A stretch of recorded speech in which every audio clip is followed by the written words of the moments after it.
Ladies and gentlemen, welcome back to Let's Dev. Today we're continuing to work on our own 2D demake of Minecraft. Now last time we attempted to convert Minecraft's 3D block placement into a top-down 2D format. Despite our best efforts, we were unable to get a working system in place that was truly worthy of being called a proper conversion. And to be honest, I don't think we ever will.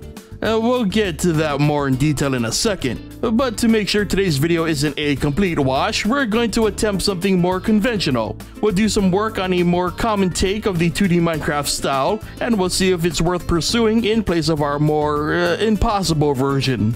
So that's the plan, let's get to it. To quickly recap our issue from last time, because of the top-down approach, proper block placement becomes almost impossible to pull off. That is, assuming we are trying to mimic the flow of block placement in actual Minecraft. The nature of 2D in this fashion doesn't allow us contextual depth, and so choosing what block gets placed where becomes almost impossible to determine without extra steps. So to even continue thinking about alternatives at this point, we'd have to concede and sacrifice flow for usability. And by doing so, these were the top ideas I could come up with.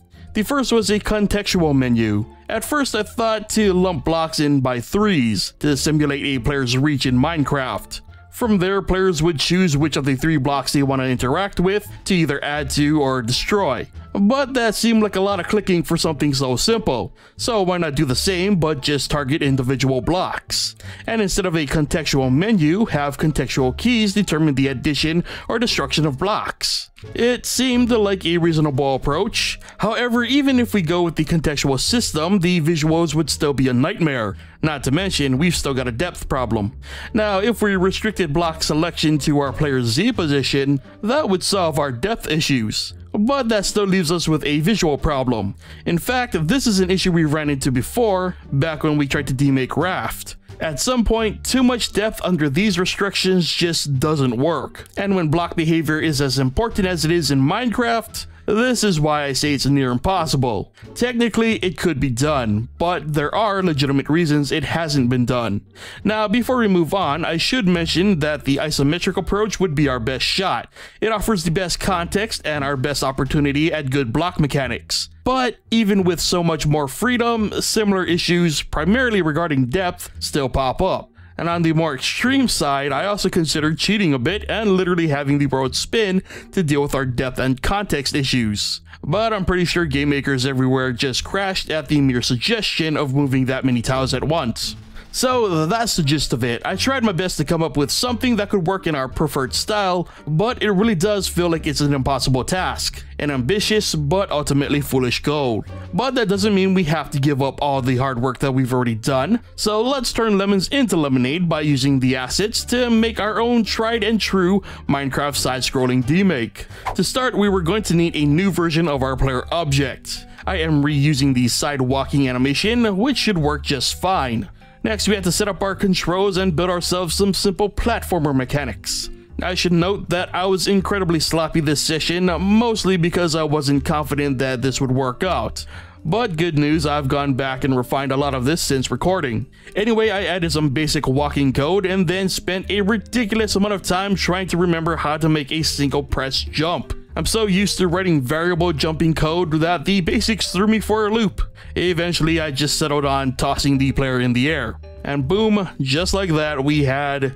well, I mean, it worked. That's all that really matters for now. So next I moved on to the block placement. I gutted the old cursor code and replaced the preview sprite with an updated one for our side scroller, and then proceeded to confuse myself as the cursor art would refuse to line up properly. Turns out my sprite origins were all over the place because, you know, we're converting from a top-down to a side scroller. After some tinkering, I got everything lined up properly to have our new side-scroller specific block spawned in, which looked pretty great and was very Minecraft-esque. But I wanted to go a few steps further. First, I added a check to make sure we couldn't just place blocks in the middle of nowhere. Messy, I know. But as long as potentially spawned blocks touch something deemed a solid, they could be spawned.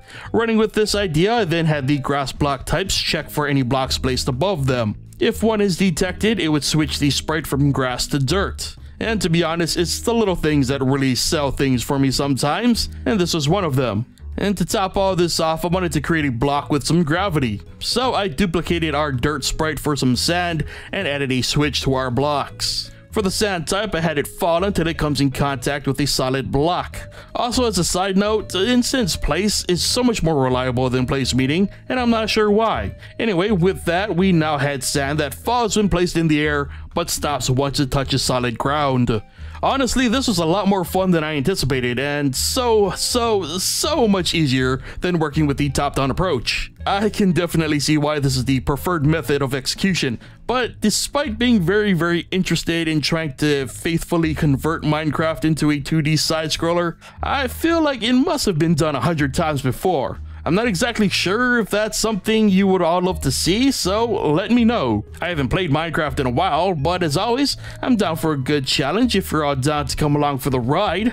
But for now, that'll do it for this episode of Let's Delve. So remember that if you like this video or enjoy Let's Delve in general, be sure to hit that like button. If you aren't already subscribed, be sure to hit that subscribe button and be sure to turn on notifications so you never miss a new episode. And again, please be sure to leave your thoughts on where to go from here in the comment section below. Thank you so much for watching, and I'll see you guys next time.